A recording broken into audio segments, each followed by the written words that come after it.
반갑습니다, 여러분. 이 페이옙빌은 저한테는 잊을 수 없는 도시입니다. 1990년, 34년 전에 제가 여기서 안수를 받았습니다. 그래서 혼자 와서 여기서 안수를 받고 갔는데 여기 이렇게 또 오게 되어서 여러분들을 뵙게 되니까 너무 좋네요. 감사합니다. 잠깐 우리 기도하시고 시작하도록 하죠. 사랑이 많으신 아버지 하나님, 우리 사랑하는 성도님들이 이 땅에서 믿음을 지키며 사는 것이 얼마나 어려운 일인지, 지금도 살면서 많이 혼란스럽고 우리는 왜 이렇게 믿음이 부족할까 하나님 앞에 죄송하기도 하고, 때로는 믿음으로 살고 싶은데 사라지지 않아서 너무 힘들어하고 그리고 당황할 때도 많습니다. 세상에 바람이 불고 그리고 물결이 높이 일어나는데 어찌 두렵지 않으며 어찌 무섭지 않겠습니까? 그럼에도 불구하고 하나님, 저희들은 하나님을 신뢰합니다. 우리를 위해서 십자가에 죽으신 예수 그리스도를 통해서 하나님께서 사랑을 확증하셨음을 믿고, 오늘도 그 은혜를 사모하는 마음으로 이 자리에 참석한 사랑하는 거룩한 주의 백성들에게 주님 은혜를 베푸셔서 모쪼록 이 힘든 발걸음이 헛된 발걸음이 되지 않게 하시고, 정말로 주님을 바라봄으로 하나님께서 허락하시는 위로를 경험하는 시간 되게 하여 주시옵소서. 온전히 주님을 의지하옵고 예수 그리스도의 이름으로 간절히 기도하옵나이다. 아멘. 사람들은 똑같은 말을 사용하는 것 같지만 그 말을 사용하면서 그 단어의 의미와 기대가 조금씩은 다릅니다. 그렇기 때문에 같은 말을 사용하는데도 자꾸 소통이 안 된다는 생각을 하게 되기도 하죠. 사랑한다는 말을 쓰고 있지만 그 사랑한다고 말할 때 그 의미나 기대가 조금씩 다르기 때문에 나는 틀림없이 사랑하는데 상대방은 사랑을 느끼지 못하는 그러한 경우들도 많이 있을 것 같아요. 어쩌면 믿음이라는 단어는 특별히 교회 생활을 하는 사람들에게 있어서는 아주 자주 사용되는 단어입니다. 하지만 어떤 문맥에서 이 단어를 사용하는가에 따라서 의미가 조금씩 달라질 수 있기 때문에 때로는 그 단어를 같이 사용하고 있는데도 불구하고 종종 오해를 불러일으키고 소통이 잘 안 되는 경우들도 있죠. 나는 왜 이렇게 믿음이 없을까요? 무슨 의미일까? 믿으면 됩니다 라고 이야기를 하거나 믿음으로 기도하라 그리하면 다 된다. 왜 이렇게 우리는 믿음으로만 삽니다, 뭐 이런 말들을 우리는 사용하고 있기는 하지만, 그런데 사실은 그 말이 정말 무슨 의미일까 하는 것에 관해서는 깊이 생각하지 못하고 그냥 사용하는 경우들이 많이 있습니다. 사실 성경에서도 이 믿음이라는 단어가 아주 다양한 의미로 사용이 되었어요. 그래서 한 가지 의미가 있는 게 아닌데, 그런데 우리는 자꾸만 한 가지 의미로만 사용하려고 하다 보니까 오해가 좀 발생하지 않을까 생각합니다. 믿음이 그러면 무엇인가? 믿음을 바로 이해하기 위해서 제가 사용하는 그러한 그 방법 중에 하나가 있다면 어떤 단어의 반대 개념이 뭔가를 생각해 보는 겁니다. 그러면 그 단어의 의미가 조금 더 잘 익숙해지게 되거나 아니면 조금 더 느낌이 올 수 있을 것 같아요. 믿음의 반대말이 뭘까요?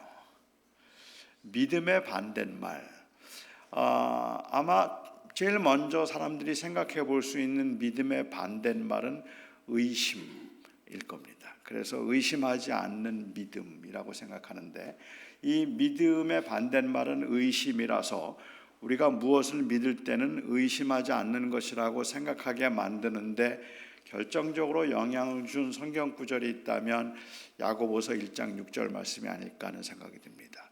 너희는 오직 믿음으로 구하고 조금도 의심하지 말라. 의심하는 자는 바람에 밀려 요동하는 물결과 같으니 두 마음을 품은 자로서 정함이 없는 자로다. 이런 자들은 무엇이든지 주께 구한 것을 얻을 줄로 생각하지 말라. 그렇게 말씀을 하셨으니까 우리가 하나님 앞에 기도할 때 믿음으로 기도해야 된다고 말하면 그 말의 의미는 의심하지 않는 것, 그게 바로 좋은 믿음이라고 생각을 합니다. 우리는 무엇인지 구하면서 주님 저에게 그것을 주실 줄 믿습니다. 주께서 그것을 주실 줄 분명히 믿습니다. 그런데 마음속에 의심이 생겨요. 그러면 우리는 그 의심마귀를 물리치고 주님 주실 줄 믿습니다. 주셔서 감사합니다. 주님 주신 것을 내가 분명히 믿습니다라고 그렇게 말할 수 있는, 그게 마치 좋은 믿음인 것처럼 그렇게 생각을 하는 경우들이 있는 것 같아요. 한 할머니가 예배 참석을 했다가 목사님의 설교를 듣고 은혜를 받았어요.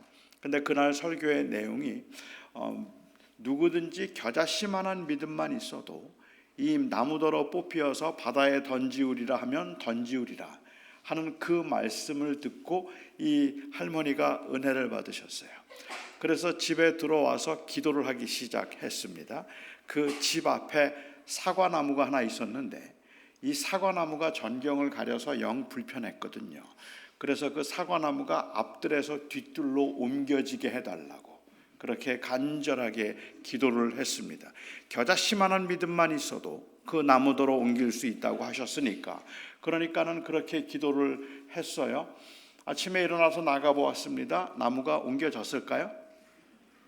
그러니까 여러분도 믿음이 없어요, 그렇죠? 아무도 옮겨졌을 거라고 생각은 안 하시는 거잖아요. 안 옮겨졌어요. 할머니가 마음에 상처를 받으셨어요. 아니, 겨자씨만한 믿음만 있어도 나무가 뽑혀서 바다에 던지운다고 했는데 내 믿음이 겨자씨만큼도 안 된다는 말인가? 이게 너무 마음에 상처가 되어서 목사님을 찾아가서 따졌습니다. 겨자씨만한 믿음만 있어도 나무가 뽑힌다고 했는데 왜 안 됐습니까? 그러자 목사님이 잠시 생각하더니 그 할머니에게 이렇게 물었어요. 아침에 일어나서 나무를 보기 위해서 앞뜰로 가셨습니까? 뒷뜰로 가셨습니까? 앞뜰로 갔는데요. 의심하셨군요. 그러니까 안 되죠. 정말로 하나님이 들어주셨다고 믿는다면 뒷뜰로 가셨어야지 앞뜰로 가신 건 의심했으니까 응답이 안 된 겁니다 라고 그렇게 말씀을 하셨다 그래요. 결국은 사람들이 생각하는 믿음이 좋다는 말, 의심하지 않고 믿는다는 말은 반드시 될 것이라는 일종의 확신을 의미하는 건데, 이거는 엄밀한 의미에서 정신통일이에요. 된다, 분명히 될 것이다, 되게 해주셔서 감사합니다라고 분산되지 않고 나누어지지 않는 반드시 될 것이라는 것을 우리는 믿음이라고 부르는 거죠. 하지만 야고보서에 있는 말씀은 그런 의미가 아닙니다. 제가 이해하는 바로는 너희는 조금도 의심하지 말고 믿음으로 구하라 라고 이야기를 하는데, 이 말씀을 지금 듣고 있는 교인들은 고난을 당한 사람들이에요. 고난 가운데 있으면서 너무 힘들잖아요. 그렇게 고난이 힘들기도 하고 버거운 인생 가운데 왜 하나님께서 나에게 이런 고난을 주셨는지, 도대체 이 고난 가운데 나는 어떻게 살아야 되는 건지, 뭘 해야 되는지 그게 너무 혼란스러울 때, 그때 야고보 사도는 말하기를 기도하라고 하는 거예요. 그런데 기도할 때 조금도 의심하지 말고 믿음으로 구하라 라고 이야기하죠. 그 의심하는 자는 바람에 밀려 요동하는 물결과 같아서 정함이 없는 자다라고 이야기를 하셨단 말입니다. 그런데 여기에서 6절에 이 말씀을 하시기 전에 5절에 말씀하시기를 너희가 고난 가운데 있으면 무엇을 구해야 될지가 이미 정해져 있는 거죠. 후히 주시고 꾸짖지 아니하시는 하나님 앞에 지혜를 구하라. 하나님, 내가 어떻게 해야 됩니까? 뭘 해야 됩니까? 왜 내가 이런 고난을 당해야 합니까? 어찌하여서 악인은 형통하는데 의인들이 이렇게 힘들게 사는 겁니까? 도대체 이해가 되지 않거든 하나님 앞에 지혜를 구하라 이겠죠. 그런데 지혜를 구할 때 조금도 의심하지 말라. 뭘 의심하지 말라는 말씀일까요? 13절, 14절, 15절 넘어가서 보면 의심하지 말라는 것은 하나님의 선하심을 의심하지 말라는 거예요. 그러니까 조금도 의심하지 말고 구하라고 말할 때 그 말의 의미는 내가 구한 건 다 될 거다 하는 그러한 정신통일이나 일종의 확신을 의미하는 것이 아니라 하나님은 선하시다는 것을 믿고 하나님 앞에 지혜를 구하라는 거죠. 그 고난이 너무 힘들어서 어떻게 살아야 할지 모르겠고 도대체 뭘 해야 될지 모르겠는 이 답답한 상황이지만 그래도 하나님은 선하시다. 그리고 그 선하신 하나님이 나를 지키시고 나와 함께 하실 것이라는 그 믿음으로 그것을 조금도 의심하지 말고 하나님 앞에 구하라라고 이야기를 하는 겁니다. 그러니까 사실 우리가 믿음의 반대말을 의심이라고 이야기할 때 이 의심이라는 것을, 믿음이라는 것을 자칫 그냥 내 마음의 어떤 상태, 흔들리지 않거나 나누어지지 않는 상태를 이야기하는 것 같은데, 저희는 기도할 때 많이 의심해야 합니다. 사실은 우리는 기도할 때마다 의심해야 되는 이유는 그게 정말로 주님이 기뻐하시는 일인지를 모르기 때문에 그래요.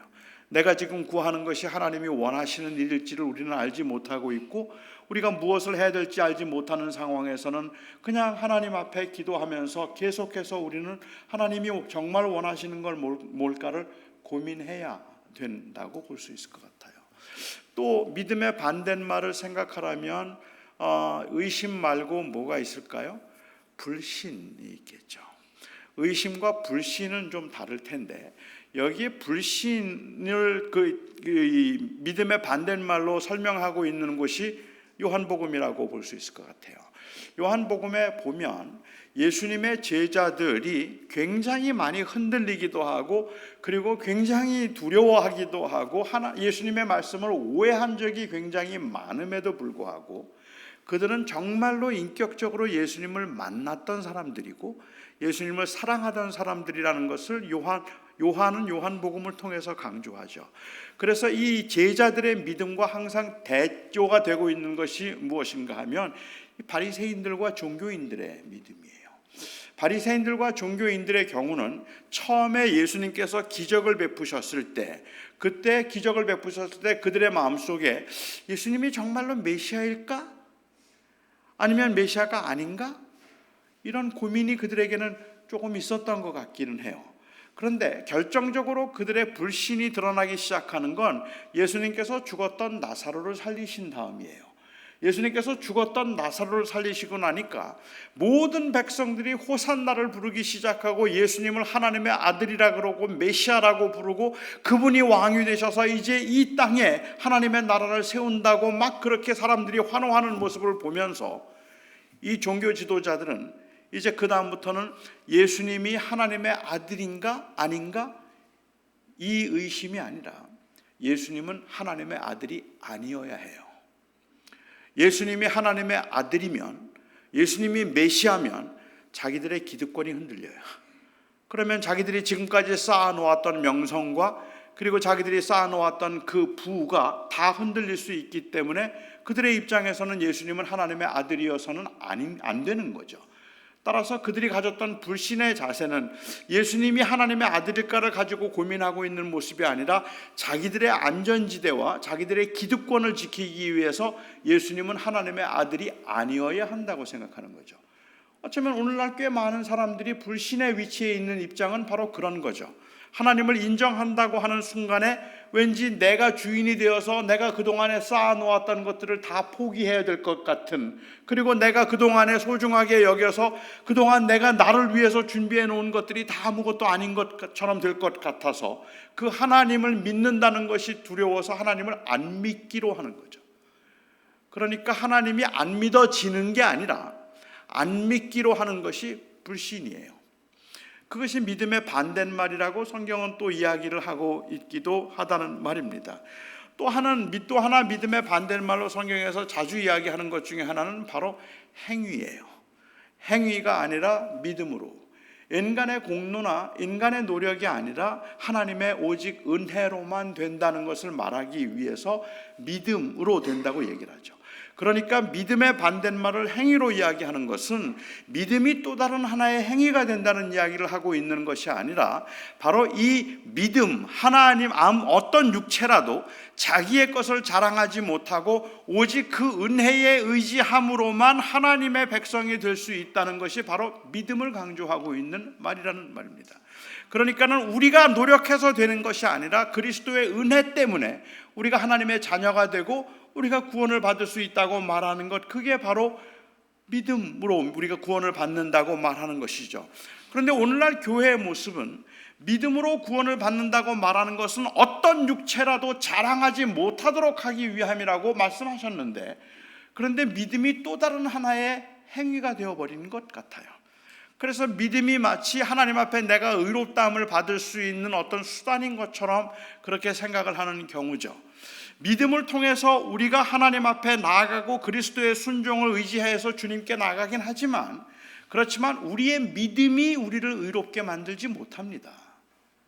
하나님이 우리를 보시면서 우리를 의롭다고 부르시는 것은 우리의 믿음 때문이 아닙니다. 갑자기 이단처럼 들리죠? 제가 좀 설명을 한번 이렇게 드려볼게요. 예를 들어서 제가 불치의 병에 걸렸다고 한번 가정해 볼까요? 현대의학으로는 못 고치는 병이었어요.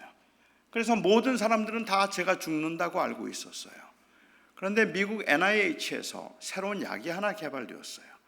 이 약은 아직 임상이 끝나지는 않았지만 그 약을 먹으면 살아요.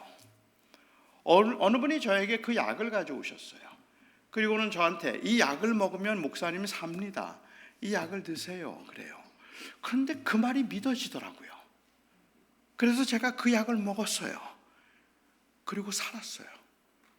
다 죽는다고 했는데 살았어요. 주변에 있는 사람들이 다 깜짝 놀래요. 아니 목사님 어떻게 된 거예요? 죽는다 그랬는데 왜 살았어? 마치 제가 산 게 억울하기도 한 것처럼 왜 살았냐 그래요? 제가 이야기를 하죠. 뭐라고 보통 이야기를 하나요? 일반적으로 사람들이 보일 수 있는 반응은 어떤 반응이 정당한 반응이죠? 나도 죽는 줄 알았어요. 그런데 어느 분이 약을 가져다 주셨어요. 그리고 그 약을 먹고 제가 살았어요. 약을 먹고 제가 살았어요. 그게 정상적인 반응 아닌가요? 그런데 오늘날 교인들의 모습은 어떤 모습인지 아세요? 아니 목사님 어떻게 죽는다는데 어떻게 살았어? 누가 약을 갖고 왔더라고. 내가 먹었지 뭐. 내가 먹고 살았다니까. 내가 먹었다는 걸 강조하느라고 약이 나를 살렸다는 말을 하지 않는 거예요. 그러니까는 그게 약이 아무리 좋으면 뭐해요? 내가 안 먹으면 그건 아무것도 아닌데, 그런데 저 바보 같은 인간들은 다 안 먹고 죽고 있는데 나는 먹었단 말이야. 그리고는 자기가 먹었다는 사실을 마치 굉장한 그 공로가 되는 것처럼 자꾸 자랑을 하면서 믿음이 없는 사람들을 판단하고 정죄하고 믿음이 없는 사람들을 비난하고 나는 믿음이 있다고 그렇게 자랑하고 있어서 교회 안에서 오히려 믿음 때문에 교회가 시끄러워지는 경우들이 너무 많다는 말이에요. 믿음이 좋다고 말하면서.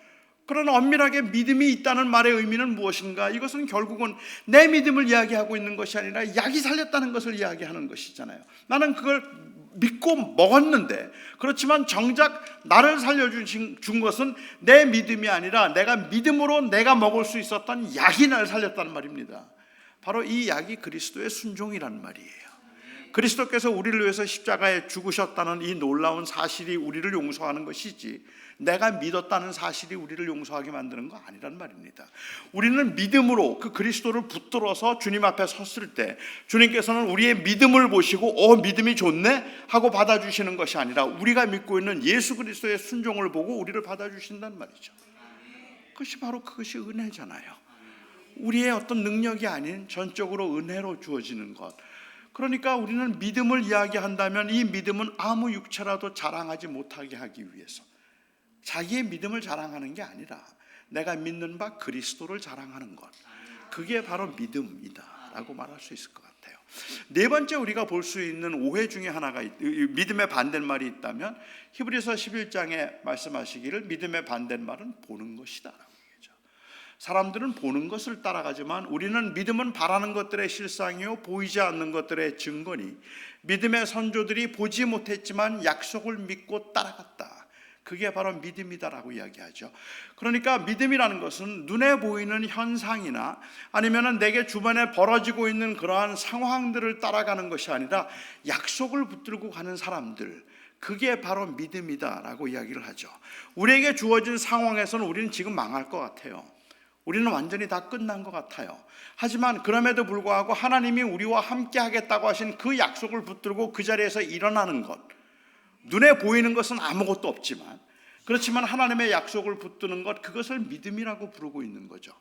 그러니까 성경에서는 믿음을 이야기할 때 믿음의 반대말로 의심을 말하기도 하고 불신을 말하기도 하고 행위를 말하기도 하고 눈에 보이는 것들을 말하기도 하기 때문에 믿음의 의미가 굉장히 다양하다는 말이에요. 나는 믿습니다라고 말하면 그 말이 무슨 뜻일까 하는 것은 한 번쯤 짚어봐야 될 만큼 다양한 의미를 가지고 있다는 것을 먼저 말씀을 좀 드리고 싶어요. 믿음의 종류를 우리가 이야기할 때에도 뭐 이건 믿음의 요소라고 말을 할 수도 있겠는데, 믿음에서 중요한 요소들이 몇 가지가 있기는 하죠. 그런데 저희는 오늘날 교회는 너무 지나치게 하나만을 자꾸 강조하는 것 같아서 조금 아쉽기는 한데, 일반적으로 사람들이 믿는다고 말할 때 그 말의 의미는 그냥 동의한다는 뜻이에요. 이거는 미국인들이 영어에서 사용할 때도 그렇게 사용을 하고 있다고 저는 생각을 하는데, 그냥 I believe 라고 말하면 이 말의 의미는 나도 그렇게 생각한다 라는 그러한 의미죠. 청년들이 저에게 물어요. 목사님은 UFO를 믿으세요? 그래요. 그러면 저는 청년들에게 대답합니다. 그럼 믿지. 저는 UFO를 믿어요. 그런데 UFO를 제가 믿는다는 말은 무슨 뜻인가 하면, 저는 그게 외계로부터 왔는지 그게 어떤 영향력을 있는지 그런 건 몰라요.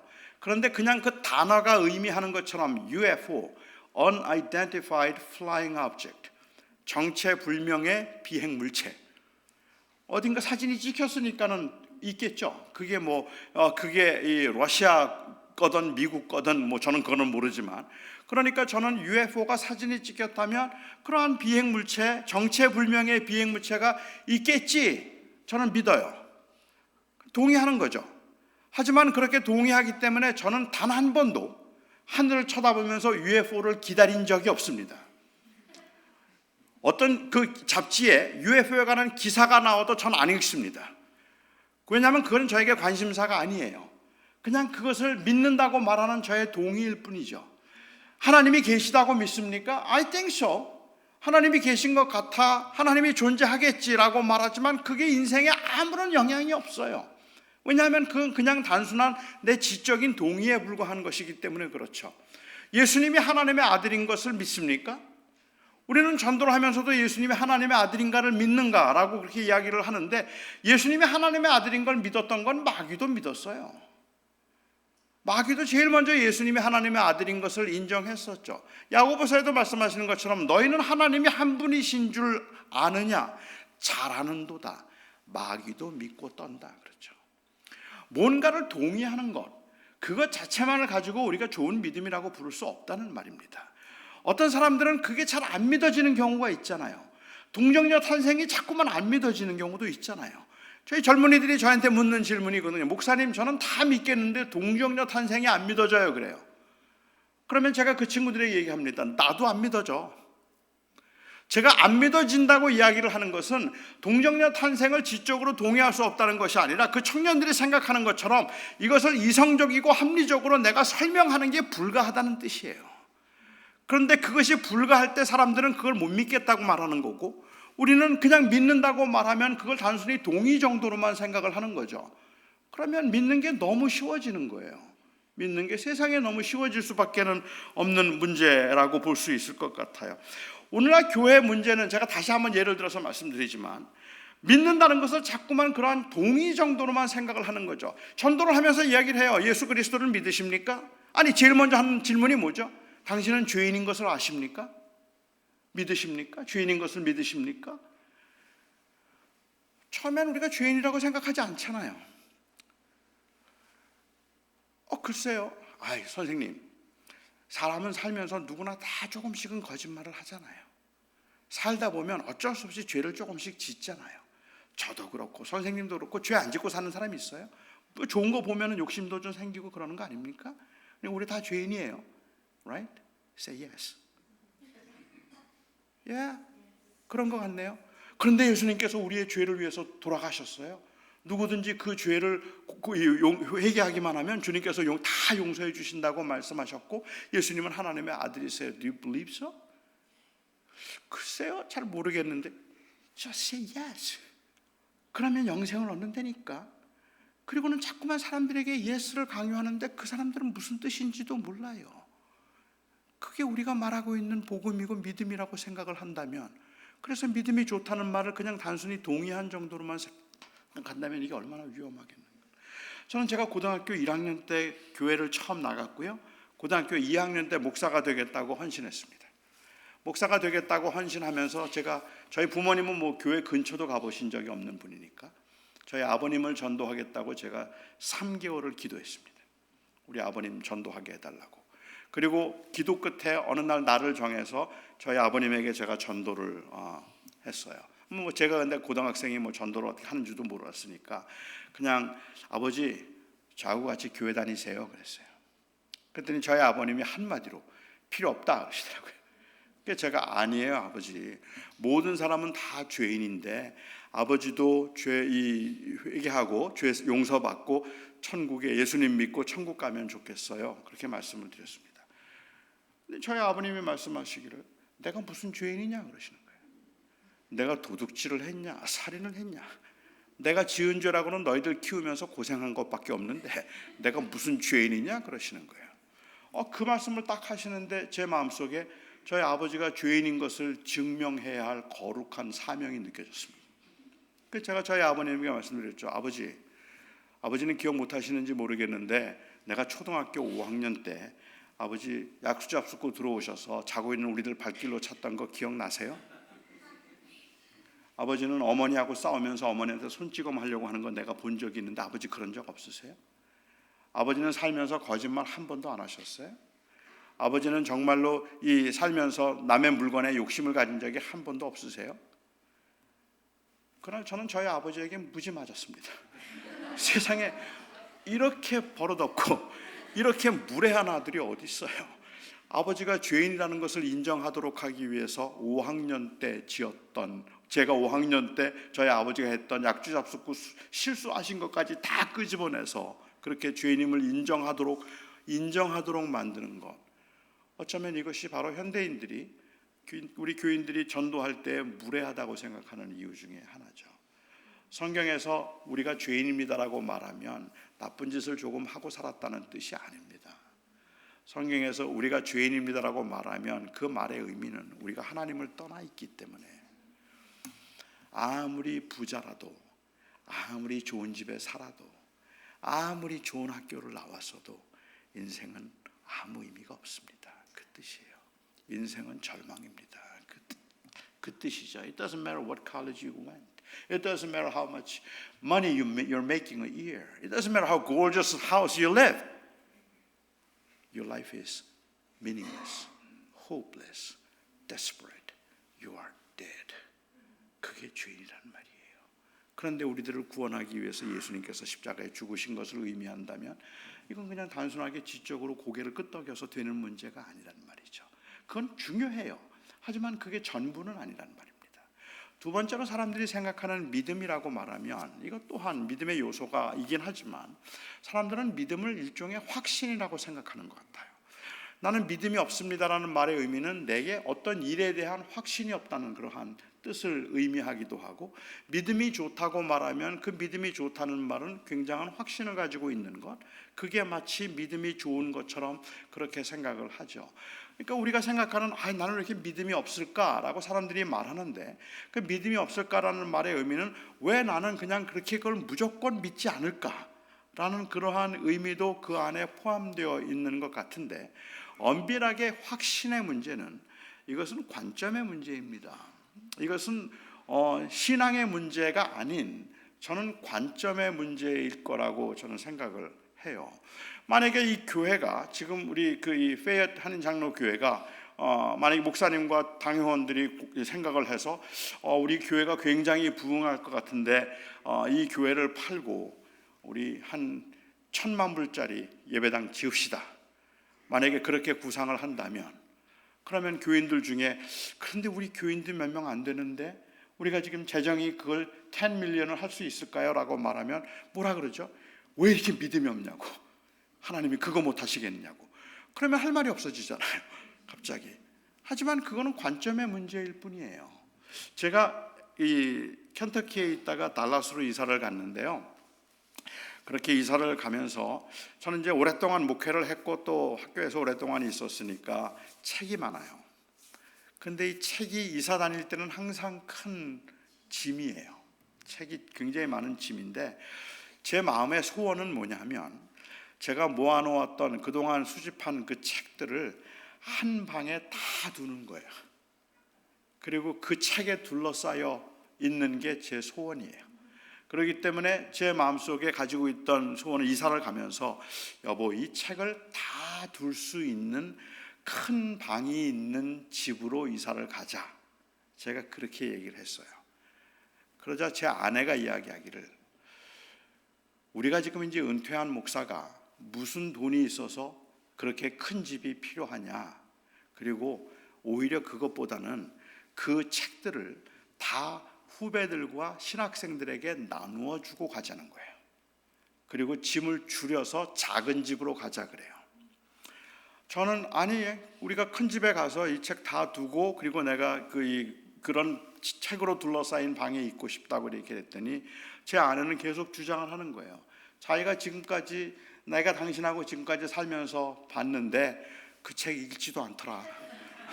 그냥 모아만두지 읽지도 않으면서 무슨 책을 그렇게 거기다가 쌓아놓고 그러고 있느냐. 그러지 말고 당신이 그 책을 가난한 학생들이나 신학생들에게 좀 주면, 그러면 그 신학생들이 오히려 읽지 않겠느냐. 그러니까는 그렇게 신학생들에게 나누어 주고 소박하게 가자는 거예요. 제가 제 아내에게 얘기하죠. 당신 왜 이렇게 믿음이 없어? 아니, 하나님 앞에 기도하면 하나님이 우리에게 그런 집 주시지 않을까? 분명히 우리가 기도하면 하나님께서 주실 텐데 왜 이렇게 믿음이 없어? 기도하자. 그리고 제 아내가 저에게 말해요. 당신은 왜 이렇게 믿음이 없어? 하나님은 그렇게 책 많이 갖고 다니는 걸 좋아하지 않으셔. 그 책을 가난한 신학생들에게 나누어 주는 걸 하나님이 더 기뻐하시는데 왜 이렇게 믿음이 없는 거야? 누구 믿음이 더 좋은 거죠? 이럴 땐 누구 믿음이 더 좋은 건가요? 제 믿음이 더 좋은 건가요? 그 사자고 하는 것이 결국은 제 아내가 이겼죠. 그 책들을 저는 그 켄터키에 있으면서 신학생들에게 한 3분의 1 정도 주고, 그리고 달라스에 와서 달라스에 있는 신학생들에게 또 책을 나눠줬어요. 지금도 뭐 책이 항상 짐이 되기는 하지만 그 책을 많이 나누어 줄 수 있었습니다. 그리고 작은 집으로 이사를 갔어요. 저는 믿음이라는 것은, 믿음의 확신이라는 것은 관점의 문제다. 그러니까 왜 이렇게 믿음이 없어요? 라고 말할 때 우리는 사실은 담대하게, 그래요, 나는 그걸 믿을 수가 없어요, 아니면 그 일에 확신과 자신이 없어요 라고 말할 수 있어야 되는 거죠. 그건 하나님을 신뢰하는 거고는 다른 문제니까. 이 교회가 내년 후년쯤 해서 10밀리언짜리 교회를 짓고 나가자고 말하면, 그러면 여러분들 중에 혹시 아멘 하고 갈 수 있는 사람도 있겠지만 어떤 분들이 그건 너무 욕심 아닌가요? 라고 말해도 저는 그것도 믿음이라고 부르는 거죠. 그거는 믿음이 없어서 의심하고 있는 게 아니라는 그러한 말입니다. 우리는 종종 이 확신과 또는 이 동의만을 가지고 좋은 믿음이라고 생각을 하지만, 엄밀한 의미에서 성경에서 믿는다고 이야기할 때는 그 믿는다는 말은 신뢰를 의미합니다. 신뢰해서 맡길 수 있을 거예요. 그때 우리는 그것을 믿음이라고 그렇게 부르는 거죠. 제가 예를 또 한번 들어볼게요. 좀 진부한 얘기긴 하지만 이해하고 들어주시기 바랍니다. 제가 줄을 하나 붙잡고 있어요. 이게 썩은 동아줄이에요. 사람들이 말해요. 그 줄은 재물의 줄이고 명예의 줄이고 그리고 권력의 줄이에요. 그런데 사람들이 말하기를 그 줄은 얼마 가지 않아서 끊어집니다. 그 줄이 끊어지면 그러면 나락으로 떨어지게 되는데 그러면 사망입니다. 그 줄은 너무 위험합니다. 그리고는 새로운 줄을 하나 주면서 이 줄이 생명의 줄입니다. 지금 그 줄은 썩어가니까 그 줄 놓고 이 줄 잡으세요. 이 줄이 바로 생명의 줄입니다라고 그렇게 이야기를 해요.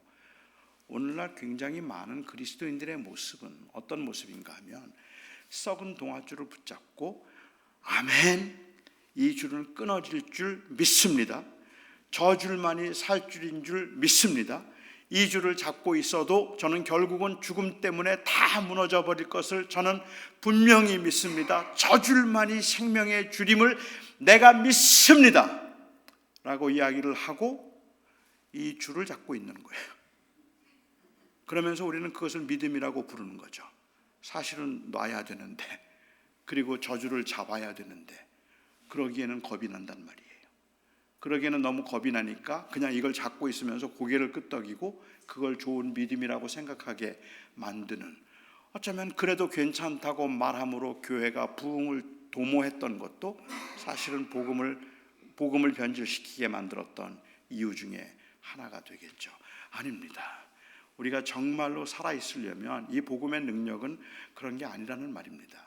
오늘날 이 복음이 그냥 동의만 해주고 줄은 옛날 줄을 잡고 있어도 괜찮다고 말하고 그렇게 say yes, then you'll have eternal life, 단순히 그렇게 이야기를 해왔기 때문에 A.W. 토저가 이야기하는 것처럼 현대인들에게 믿음은 그것이 양약이라도 효험이 없고 독약이라도 해롭지 않다. 내 삶에 그렇게 결정적인 영향을 주지 않는 거예요. 그런데 우리가 그리스도를 신뢰한다는 말의 의미는 고난 가운데 우리를 이기게 만드는 힘, 다시 일어서게 만드는 그 힘이 바로 거기에 있는 것 아니겠는가 말입니다. 이 간질병 증상을 보이는 귀신 들린 아이 때문에 힘들어하던 아버지가 있었습니다. 물론 저희가 오해하지 말아야 되는 건 모든 간질 질환은 귀신이 들렸다는 건 아닙니다. 그게 아니라 귀신이 들어가서 그 귀신이 보이게 만드는 증상 중에 어떤 경우는 귀가 안 들리게 만드는 경우도 있고 어떤 경우는 앞이 안 보이게 하기도 하고 이 아이의 경우에 있어서는 간질 증상을 보이게 만들었던 것 같아요.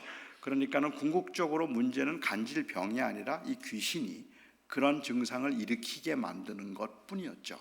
모든 간질 증상은 귀신 들렸다 이렇게 말하는 건 굉장히 위험한 발언이 될 겁니다. 아버지는 이 아이 때문에 너무 힘이 들었습니다. 왜냐하면 아이가 자꾸만 그 위험한 일을 감수하니까. 예수님에 관한 소문을 들었죠. 예수님에게 찾아왔습니다. 그런데 마침 예수님께서 계시지 않았어요. 제자들에게 사정을 했습니다. 우리 아들이 지금 귀신이 들려서 이렇게 자꾸 힘들게 하는데 이 귀신 좀 쫓아내 주십시오. 뭐 귀신이 아니라고 생각했다면 이 병 좀 고쳐 주십시오라고 얘기했을 겁니다. 제자들이 그 아버지와 아이를 위해서 기도했습니다. 그런데 귀신이 나가지 않았습니다. 저는 제자들도 굉장히 당황했을 거라고 생각해요. 왜냐하면 제자들은 이걸 지금 한번 처음 해보는 일이 아닙니다. 70인 전도를 나갔을 때 그리고 12사도가 전도를 나갔을 때 이미 그들은 귀신을 쫓아낸 적이 있었어요. 병자들을 고쳐본 경험이 있어요.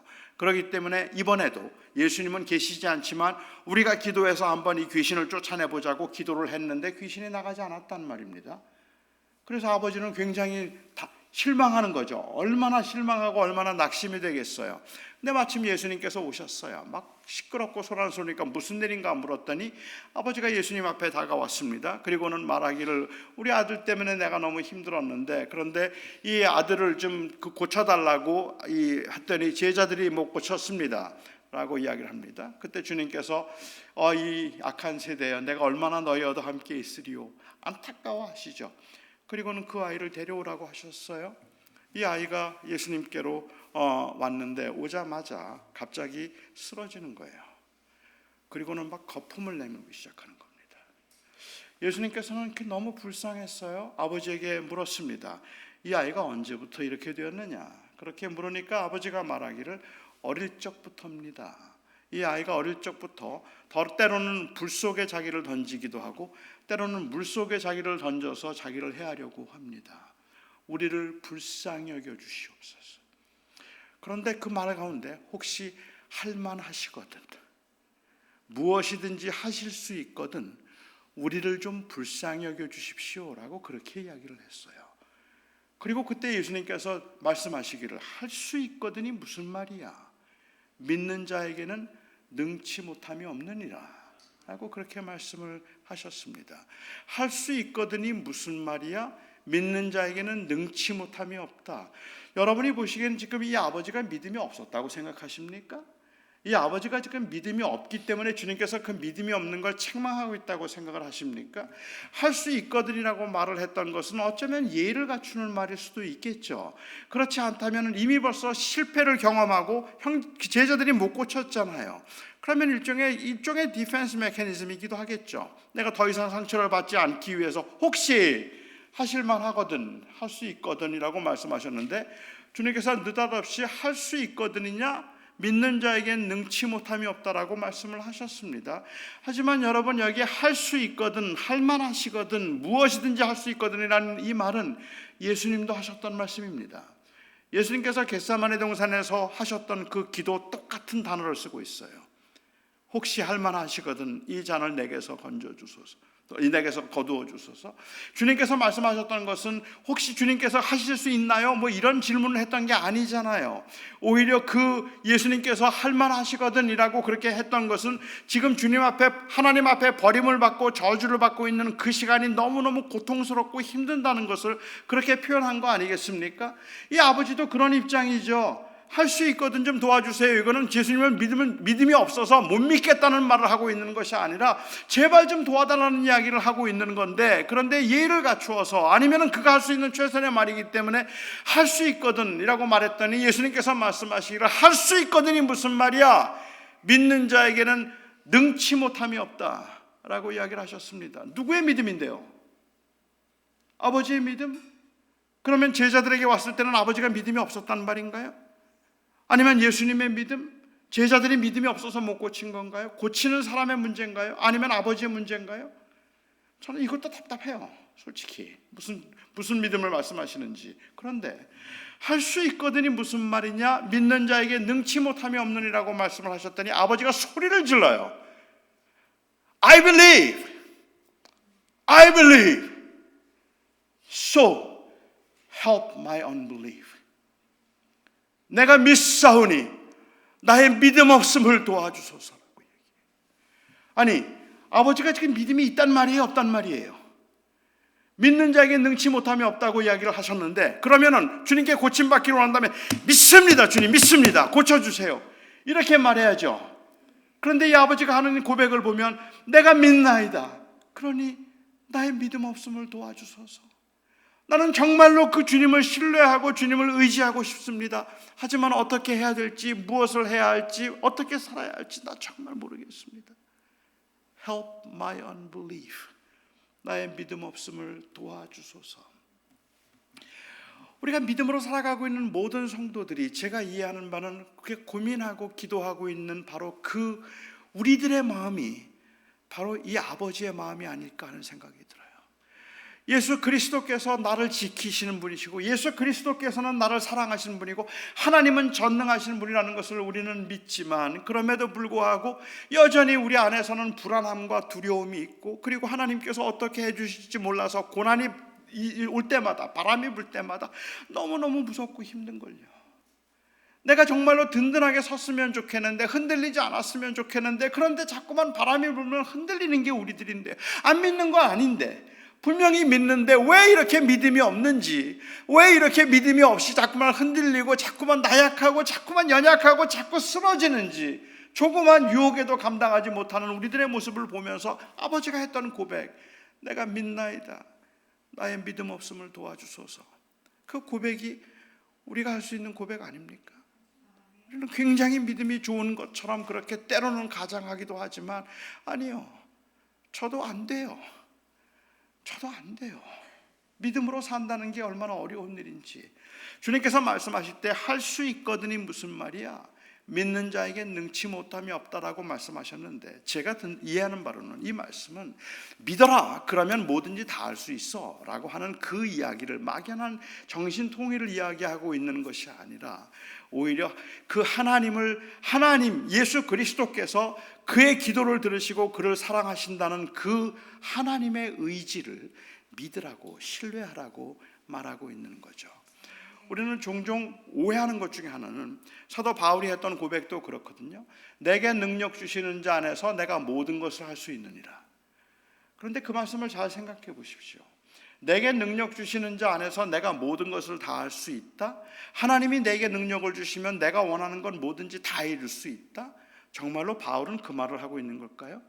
그러니까는 자기가 그렇게 부자가 될 수 있다는 이야기를 하는 걸까요? 아닙니다. 그렇지 않습니다. 우리는 사실은 할 수 있거든이 무슨 말이야? 믿는 자에게 능치 못함이 없다고 이야기를 하지만, 우리는 하나님의 능력을 의심하지는 않아요, 아무도.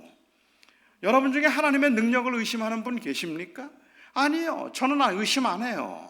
하나님께서 하실 수 있다는 것을 저는 믿어요. 하나님께서 오늘 이 밤에 제가 설교하는 중에 제 다리를 고쳐주실 수 있을까요? 아멘. 하나님이 그 능력이 없으세요? 고쳐주시죠. 하나님이 여러분들이 가지고 있는 그러한 고난과 질병의 문제들, 그리고 고난의 문제들, 아픔의 문제들, 하나님이 오늘 밤에 해결해 주실 수 있을까요? 아멘. 하나님은 그 능력이 있습니다. 하나님께서는 페이드 한인 교회를 1년 안에 1,500명 되는 교회로 만드실 수 있을까요? 아멘. 아멘. 하나님은 그 능력이 있으세요. 우리는 아무도 그거 부인하지 않아요. 그런데 정말 그렇게 하실까요? 그걸 모르겠어요. 하나님이 하실 수 있는 걸 모르는 게 아니라 하나님이 제 다리를 고쳐주실까? 그걸 저는 모르겠단 말이에요. 저는 그걸 모르겠어요. 하나님이 우리의 고난 가운데 기도하면 하나님이 우리의 기도를 들으시고 하나님이 그것을 행하실 수 있는 능력이 있을까? 아멘. 하실 수 있죠. 그런데 그게 정말 주님이 기뻐하시는 일일까? 그게 정말로 주님이 원하시는 일일까? 그걸 모르겠단 말이에요. 그러면 우리는 그렇게 잘 알 수 없는 상황에서 저희가 결국은 하나님을 신뢰한다는 말의 의미는 나는 내가 원하는 것들이 있고 그것들이 어떻게 될지 잘 모르겠지만 내게 능력 주시는 자에서 내가 모든 것을 할 수 있다고 바울이 하고 있는 이 고백은 내가 원하는 건 뭐든지 다 이룰 수 있다는 말을 하고 있는 것이 아니었단 말이에요. 오히려 그런 말하기를 내가 풍부에 처할 줄도 알고 비천에 처할 줄도 알고 배고픔에 처할 줄도 알고 배부름에 처할 줄도 알고 그리고 또한 내가 가난함과 부함의 일체의 비결을 배웠노니 내가 자족하는 법을 배웠노니 내게 능력 주시는 자 안에서 내가 모든 것을 할 수 있다라고 얘기하죠. 결국은 모든 것을 할 수 있다는 말의 의미는 자족할 수 있다는 뜻이에요. 그런데 자족이라는 것이 상태에 대한 만족은 아니거든요. 여러분들은 지금 여러분의 상태에 만족하십니까? 이게 상태에 만족하면 태만이 돼요. 게을러져요. 그렇잖아요. 저는 제 상태에 만족 못해요. 저는 지금 너무 아쉬워요. 사실은 저는 지금보다 조금만 더 건강했으면 좋겠어요. 걷는 게 조금만 좀 덜 불편했으면 좋겠고 매달 소셜 시큐리티를 받을 때마다 조금만 더 줬으면 좋겠어요. 조금만 더 주지. 항상 그게 아쉬워요. 여러분 자녀들 성적이 그냥 그렇게 쭉 BCC인데 내가 자족하기를 배웠노니 더 이상 공부도 잘하게 말지 서있어 뭐 이렇게 말하는 분들 안 계시잖아요. 지금보다는 수입이 조금 더 좋았으면 좋겠고 지금보다는 조금 더 건강했으면 좋겠고 지금보다는 조금 더 힘이 있었으면 좋겠고 지금보다는 조금만 더 여유가 있었으면 좋겠고 그게 우리들의 바람 아닌가요? 그런데 자족하기를 배웠다는 것은 그런 거 원하지 않습니다라는 뜻은 아니죠. 바울이 말하고 있는 내가 자족하기를 배웠다는 말의 의미는 내가 그 모든 상태에 만족하는 법을 배워서 감옥에 있는데 너무 좋으니까 나가지 않게 해달라는 기도를 하고 있는 게 아니란 말입니다. 오히려 그가 자족하고 만족하고 있는 것은 상태에 대한 만족이 아니라 하나님의 주권에 대한 만족입니다. 하나님의 계획이 있다면 하나님이 내 삶을 그렇게 계획하신다면 인도해 가신다면 저 신뢰하겠습니다. 그 뜻이잖아요. 제가 그러면 나는 지금 너무 힘들지만 그렇지만은 거기에 하나님의 거룩하신 계획이 있어서 그 일을 통해서 하나님의 뜻을 이루어 가신다면 주님 제가 그 하나님의 원하심에 순종하겠습니다. 믿겠습니다. 그러나 두렵고 그런데 무서운 나를 도와주셔서 내가 믿사오니 나의 믿음 없음을 도와주소서. 그게 우리의 기도죠.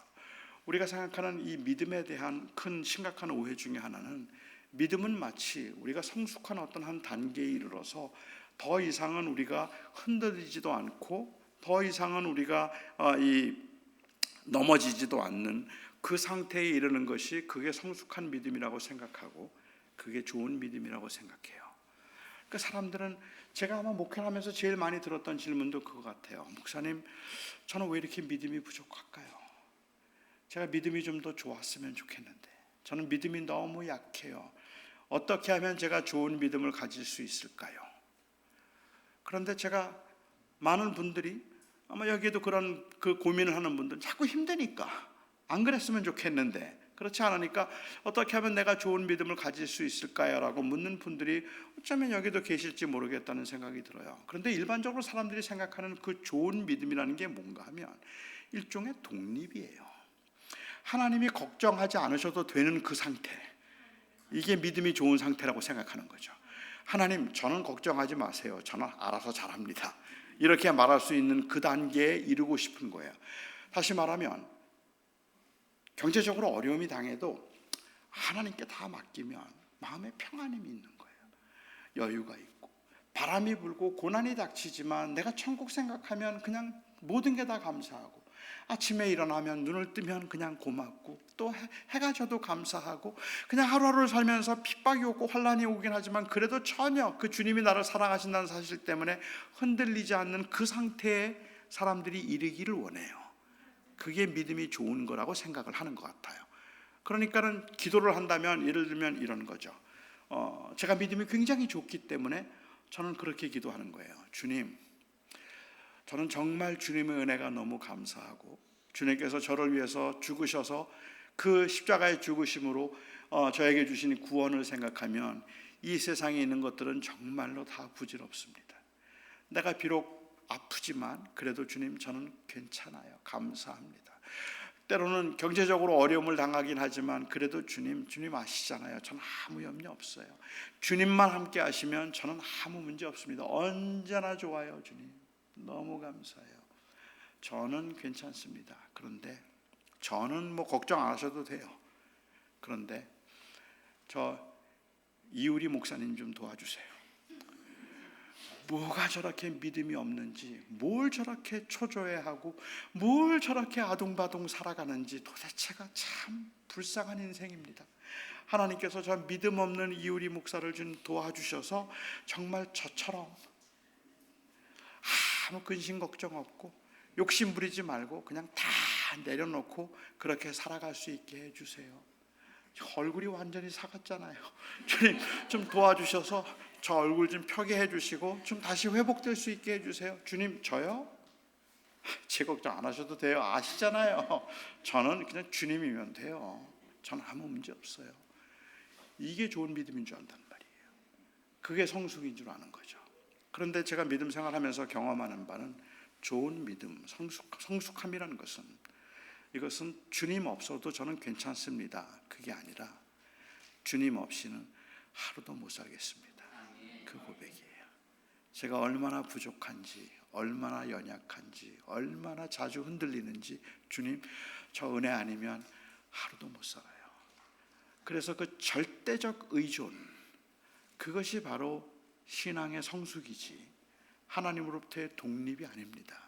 그러니까 우리는 여전히 우리의 약함을 가지고 예수 그리스도를 믿지만, 분명히 믿는데 우리의 기도 가운데 평생 동안 우리에게서 떠나지 말아야 되는 기도가 있다면, 주여 제가 믿사오니 저의 믿음 없음을 도와주소서. 그 주님과 동행하고 주님과 함께 하려는 그 치열한 경쟁, 그 치열한 우리의 영적인 싸움은 이 기도를 우리가 멈출 수 없는 기도라는 말입니다. 저는 제가 8개월 되었을 때 소아마비 장애인이 되었습니다. 8개월 돼서 소아마비 장애인이 되고 난 다음에 저는 굉장히 강해야 된다는 생각을 많이 했던 것 같아요. 본능적으로 제가 약하면 그러면 사람들에게 무시를 당한다고 생각을 했고, 내가 강하지 못하면 저는 강한 척이라도 해야 된다. 그렇지 않으면 사람들에게 무시를 당한다. 그것이 제가 가지고 있던 그 기본적인 그 본능적인 생각이었던 것 같습니다. 그렇기 때문에 저는 사람들에게 제가 약하다는 게 걸리는 게 그게 그렇게 싫었어요. 학교를 제가 중학교를 걸어서 통학을 하는데 한 20분 걷는데 제 기억에 한 번도 저는 큰 길로 걸어가 본 적이 없습니다. 제가 큰 길로 가면 반 아이가 저를 보고 가방 들어다 준다 그럴까 봐. 그 걷는 게 불편하고 무거운 가방을 들고 가는 게 불편해 보여서 가방 들어다 줄까, 내가 가방 들어다 줄까 하는 순간에 왠지 저의 약함이 걸린 것 같은 거예요. 그래서 그게 너무 자존심이 상해서 저는 그 말을 듣기를 아주 죽기보다 싫어했고, 제가 길을 가다가 넘어지면 와서 안 됐다는 듯이 도와주는 그 손길이 너무 싫어서 그냥 차라리 깔깔거리고 놀릴지언정 나는 안 그런데 너는 왜 그러니? 라는 식으로 말하는 게 제 약함이 걸린 것 같은 거죠. 그래서 제가 고등학교 2학년 때 목사가 되겠다고 헌신하면서 하나님 앞에 제가 기도를 시작했습니다. 하나님, 저 좋은 목사 될 겁니다. 진짜로 좋은 목사가 되고 싶으니까 제 다리 좀 고쳐주십시오. 제 다리 좀 고쳐달라는 기도를 저는 4년 동안 하루도 빼놓지 않고 기도했습니다. 저는 제가 강해야 된다고 생각했기 때문이죠. 그렇지 않으면 이 험한 세상에서 제가 제대로 살아낼 수 없고 제대로 사역을 할 수 없을 거라고 생각했기 때문에 결국 제가 다리를 고쳐달라는 말은 하나님 저를 좀 강하게 해주십시오 하는 그러한 기도였습니다. 제가 대학교 2학년 때 미국 볼티모어에 있는 어느 미국 그 교회 신유 집회에 참석을 했다가 한 30명쯤 되는 우리 어르신들이 있는 교회에 미국 목사님 5분이 안수기도를 하는 자리였는데 제가 그곳에 참석을 했다가 하나님께로부터 큰 은혜를 받았습니다. 제가 그 간증을 다 할 수는 없겠지만 그때 큰 은혜를 제가 받았고 그때 그 목사님이 저에게 그런 말씀을 하신 적이 있어요. 제가 끝나고 났는데 이제 조금 더 설명을 드리자면 너무 집회가 좋았어요. 그리고 한 목사님이 저를 위해서 정말 땀을 흘리면서 기도해 주는데 그게 얼마나 위로가 되는지 몰라요. 너무 참 좋아서 이제 이 예배 자리에 들어갔는데 목사님 그다음에 한 목사님이 설교를 하는데 이 설교가 완전히 제 마음을 뒤집어 놓았습니다. 그날 설교의 내용은 별건 아니에요. 믿음으로 기도하면 무슨 병이든지 다 낫는다는 거예요. 믿음으로 기도하면 무슨 병이든지 다 낫는다고 말하는데 그런데 왜 그렇게 화가 납니까? 왜 그렇게 억울합니까? 아니 내가 4년 동안 지금 기도했는데 그러면 무슨 믿음이 부족해서 병을 안 고쳐주시는 건데 무슨 믿음이 있어야 되는 건데 막 이런 생각이 드니까 너무 화가 나서 못 견디겠더라고요. 목사님을 찾아갔어요. 목사님 정말 믿음으로 기도하면 무슨 병인지 다 낫습니까? 믿음으로 기도하면 무슨 병인지 다 낫는데요. 정말 그렇습니까? 그렇다 그래요. 저는 바울 얘기하고 싶었어요. 바울에게 육체의 가시가 있었잖아요. 그 육체의 가시가 뭔지는 우린 잘 모르죠. 안질이었다고 말하는 사람도 있고 간질이었다고 말하는 사람도 있고 위장병이었다고 말하는 사람도 있고 등이 굉장히 굽었던 곱추였으니까 바울은 등이 굽었던 곱추였다는 사람도 있고 아니면 매를 너무 많이 맞아서 온몸이 다 병이 들었다고 말하는 사람도 있고 아무튼 그것 중에 특별히 바울을 괴롭히는 게 있었잖아요. 그래서 그 육체의 가시를 걷어달라고 기도했는데 하나님이 고쳐주셨나요? 안 고쳐주셨잖아요. 그래서 제가 그 얘기를 했더니 목사님이 먼저 얘기를 해요. 바울에게 육체의 가시가 있었지. 그렇죠. 그 병이 하나님 앞에 기도하고 그 병이 나았을까? 나았나요? 낫지 않았습니다. 목사님이 나았다 그래요. 아니요 목사님 낫지 않았습니다. 나았다 그래요. 그러면서 목사님이 설명하기를 그가 너무 괴로워서 하나님 앞에 그 병을 고쳐달라고 기도했고 하나님께서는 그 기도를 들으시고 내가 받은 계시가 너무 크기 때문에 너로 하여금 교만하지 않도록 하기 위해서 내 몸에 육체의 가시를 두었다. 내 은혜가 네게 족하고 내가 약할 그때가 곧 강함이라. 그 하나님의 응답을 들었지. 그렇습니다. 그리고 난 다음에 바울이 또 기도했을까? 또 했을까요? 안 했죠. 하지 않았습니다. 그러면 그 병 나았지. 이제 더 이상은 그건 병이 아니라 하나님이 그를 사용하시는 은사지. 그날 제 병이 나았어요. 4년 동안 기도했던 기도를 멈춘 날입니다. 하나님께서 이 장애를 통해서 하나님이 하나님의 일을 하신다면 그리고 하나님이 하기를 원하신다면 이것도 은사입니다 라고 그렇게 비록 고난은 힘들지만 이것도 하나님의 일을 위해서 나에게 주시는 은사입니다라는 것을 인정할 수 있음. 저는 이제 그게 믿음이라고 생각하는데 그럴 수 있었어요. 그때 저에게 깨닫게 하셨던 것이 내가 약할 그때가 곧 강함이라는 말씀이죠. 결국은 제가 다리를 고쳐달라고 했던 그 기도는 계속적으로 제가 했던 기도는 주님 절 좀 강하게 해주세요. 그 기도였습니다. Make me strong. 절 좀 강하게 해주세요. 너무 약해서 못 살겠습니다. 힘듭니다. 절 좀 강하게 해주세요.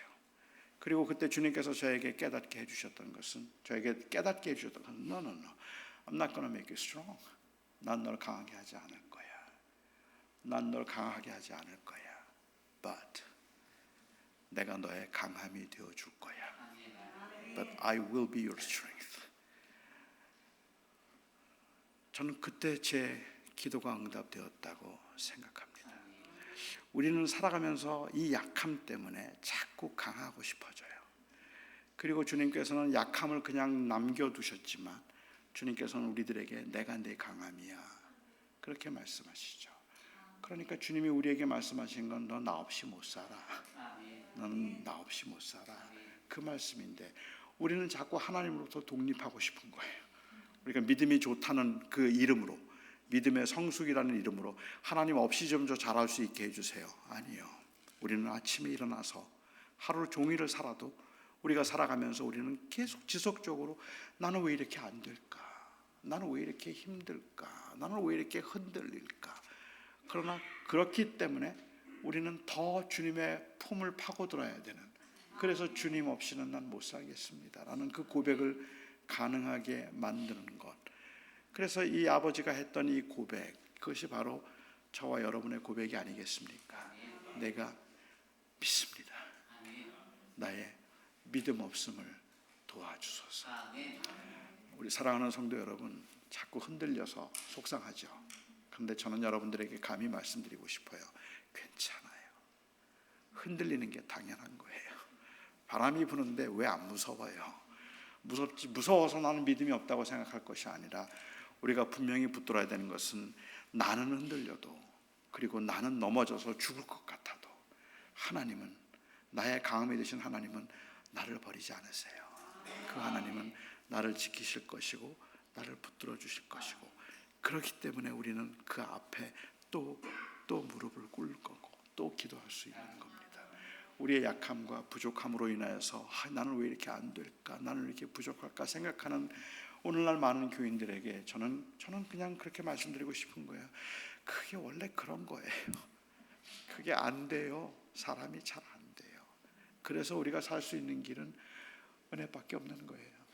예수님이 우리를 위해서, 여러분을 위해서 십자가에 죽으셨습니다. 우리는 그를 신뢰할 뿐입니다. 기도하겠습니다. 사랑하는 주님, 정말 잘해보고 싶은데 잘 안 됩니다. 더 이상은 욕심 부리지 말고 살자 싶었다가도 갑자기 마음속에 그 실패감, 좌절감, 그리고 사람들과 끊임없이 비교되면서 겪게 되는 그 열등감들이 우리의 마음을 무너지게 만들기도 합니다. 아버지 하나님, 우리는 틀림없이 믿음이 부족하지만 우리는 분명히 믿사오니 주여, 저희들의 믿음 없음을 주님께서 도와주시고, 우리는 우리가 흔들리고 넘어질 때마다 우리의 의지나 우리의 능력이 아니라 바로 예수 그리스도를 바라볼 수 있게 하여 주셔서 나는 약하지만 나의 강함이 되시는 주님 때문에 우리 사랑하는 성도들이 믿음으로 이 땅에서도 살아낼 수 있게 하여 주시옵소서. 예수님의 이름으로 기도합니다. 아멘.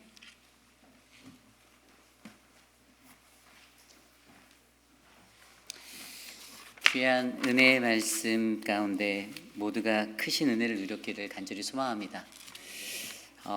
참 말씀의 은혜가 넘쳤죠, 여러분? 아멘. 네, 내일 새벽에도 동일하게 그 말씀이 이어집니다. 목사님 요즘에 그 PCM 사역 하시거든요. Preaching Coaching Ministry라는 사역을 하세요. 그러니까 후배 목회자들을, 현장에서는 젊은 목회자들의 설교를 온라인으로 이렇게 또 강의해 주시고 교정해 주시고, 그러니까 그런 사역들을 하시면서, 목사님 제가 아까 60세에 은퇴하셨다고 했잖아요. 그러니까 많은 목사들과는 다르세요. 조금 한 해 더 어떻게 해볼까 막 자기 그 출생 연도를 속이는 그러한 수많은 목사들하고 너무 다르신, 정말 하나님 앞에서 너무나도 귀하게 쓰임 받으신 진실되신 목사님이십니다. 그래서 앞으로 남겨진 이틀 안에 여러분들이 더 큰 은혜들을 누리고 하나님의 말씀으로 회복되는 시간 되기를 간절히 축원합니다. 오늘 말씀을 통해서 우리가 좀 같이 기도를 모으고 찬양했으면 좋겠는데요. 저는 말씀을 드리면서 그런 생각이 들었어요. 인간이 강해지려고 나의 약한 모습을 숨기려고, 나를 이렇게 겉모습에 다른 사람들이 바라보는 시선과 그것에 나를 강하게 만들려고 하잖아요. 그래서 여러분 길거리 지나가다가 강하게 짖는 그 바킹하는 개들도 보면요, 걔네들이 진짜 싸놓고 막 강해서가 아니라 자기들이 두려워하기 때문에 짖는 거거든요. 자기를 디펜스하려는 그러한 것 본능적으로 나타나서 그러는 건데, 정말 진짜 하나님의 십자가의 그리스도를 아는 사람들은 내 약함을 자랑하며 살아가는, 그리고 주님의 강함으로 살아가는 그런 인생이 될 줄 믿습니다. 그래서 여러분, 우리가 고난당함을, 나에게 상처가 있죠. 모두에게 상처가 있죠. 아픔이 있어요. 목사님 말씀하신 대로. 그게 없는 사람 아무도 없지만 그것 때문에 가슴 찢고 애통한 마음으로 하나님 앞에 엎드리고 기도할 때 그 안에 자족한 평화의 마음이 주는 것은, 그래도 주님이 나의 힘이 되어 주시고 주님 때문에 내가 감사하며 살 수 있다라는 그 은혜를 경험하는 사람이 되기를 믿습니다. 그래서 여러분, 우리가 오늘 들은 말씀 가운데 이 찬양 같이 드렸으면 좋겠는데요. 나는 정말 주님 믿습니다. 내게 허락하신 이 시련을 통해서 내 믿음이 더 강해지기 원합니다. 우리 함께 고백하며 찬양하기 원합니다.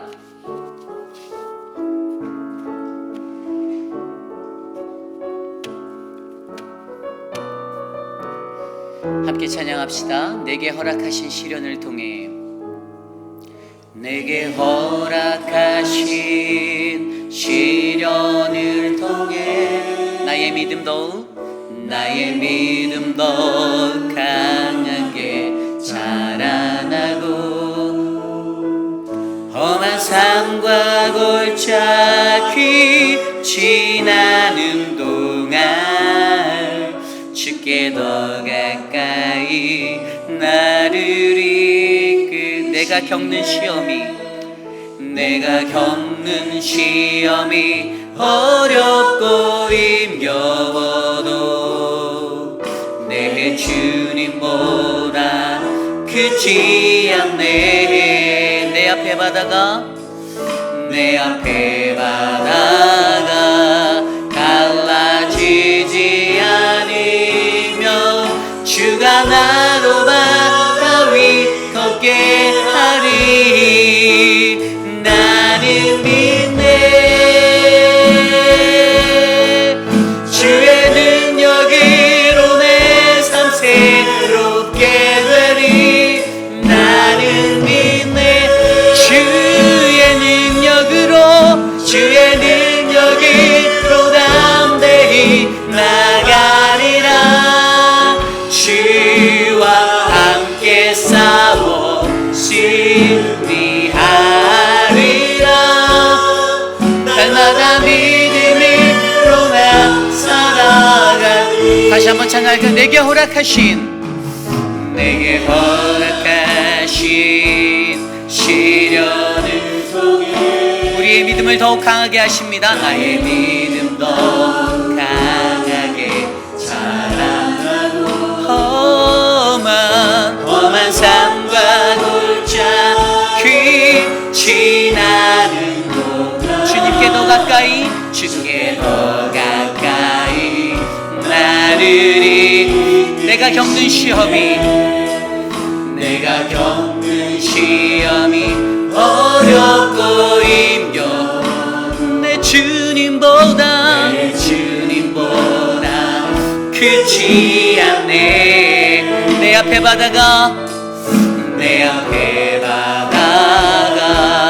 갈라지지 않으며 주가 나로 바다 위 걷게. 우리 두 손 높이 들고 찬양합시다. 나는 믿네. 주의 능력으로 내 삶 새롭게 되리. 나는 믿네. 주의 능력으로 담대히 나가. 주와 함께 싸워 승리하리. 날마다 믿음으로 나는 믿습니다. 전심으로 고백합니다. 나는 믿네.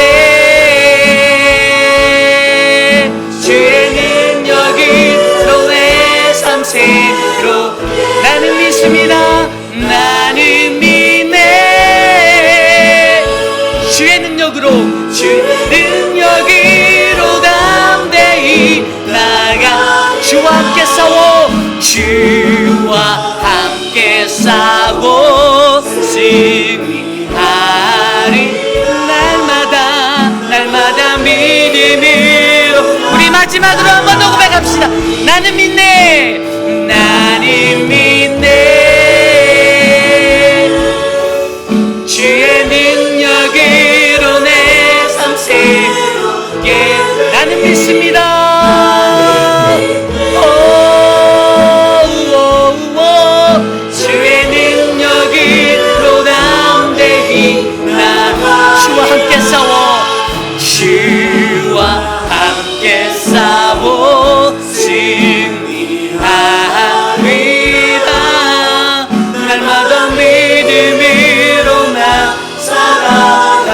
주와 함께 싸워 주와 함께 싸워 승리하리라.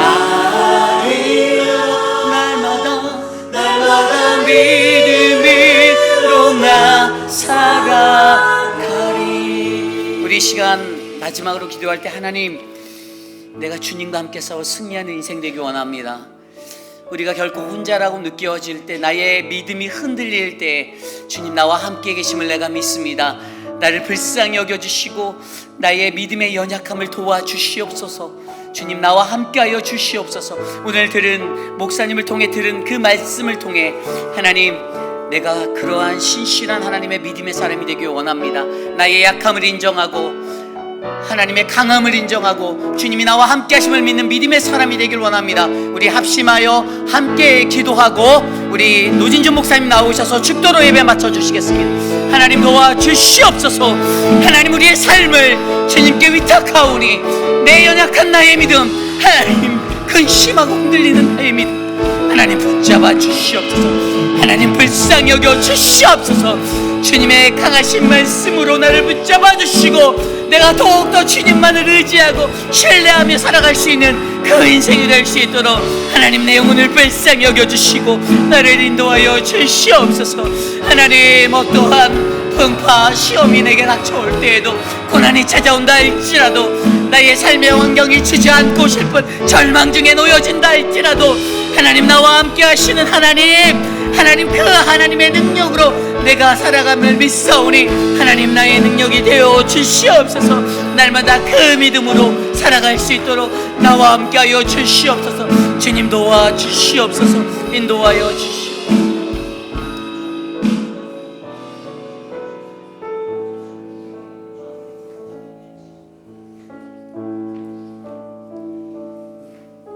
사랑하는 나의 아버지 하나님, 믿음으로 살고 싶습니다. 그런데 저희들에게는 너무 버겁습니다. 우리 앞에 놓여 있는 이 시련들이 어느 때는 저희를 말없이 한없이 초라하게 만들기도 하고 또 때로는 너무 두렵게 만들기도 합니다. 아버지 하나님, 정말 담대하게 내가 영원한 나라를 믿고 하나님의 주권을 믿으니 내가 그렇게 살아가리라 다짐을 했다가도 아버지 하나님, 한 번씩 파도가 일어날 때마다 하나님 저의 마음은 무너지는 것 같습니다. 아버지 하나님, 그러나 주님, 하나님께서 우리를 사랑하심이 우리의 믿음 때문이 아니라 바로 그리스도의 순종 때문이기에 아버지 하나님, 우리는 그 부족한 가운데도 오직 예수 그리스도만 붙들려고 합니다. 우리 사랑하는 성도들의 그 힘든 삶의 현장에서 주님 낙심하지 않고 예수 그리스도를 바라볼 수 있게 하시고 괜찮다 말씀하시며 내가 너와 함께 할 것이고 끝까지 너와 함께하며 내가 끝날까지 너를 지키리라 약속하시는 그 주님의 약속을 붙들고 아버지 하나님 잘 살아낼 수 있도록 도와주시옵소서.